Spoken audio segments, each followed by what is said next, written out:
تنالوا البر حتى تنفقوا مما تحبون، تم ہرگز نیکی کی حقیقت کو قطعا نہیں پا سکتے یہاں تک کہ تم وہ چیز خرچ کرو جو تمہیں پسند ہے، پسندیدہ چیز اللہ کی راہ میں خرچ کرو۔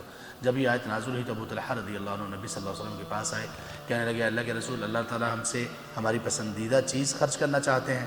کہا جی ہاں۔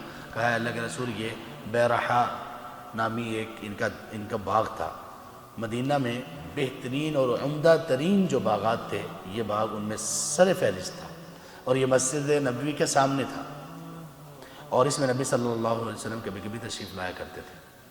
بڑا عمدہ، بڑی قیمتی اور اعلیٰ قسم کی کھجوریں اس میں ہوتی تھیں، بہت بڑا باغ تھا۔ کہا اللہ کے رسول اللہ تعالیٰ ہم سے چاہتے ہیں کہ پسندیدہ چیز خرچ کریں۔ اے اللہ کے رسول، میں اس باغ کو، یہ مجھے اپنے مال میں سب سے پسندیدہ ہے، اللہ کی راہ میں خرچ کرتا ہوں۔ تو صحابہ نے عمل کر کے دکھایا۔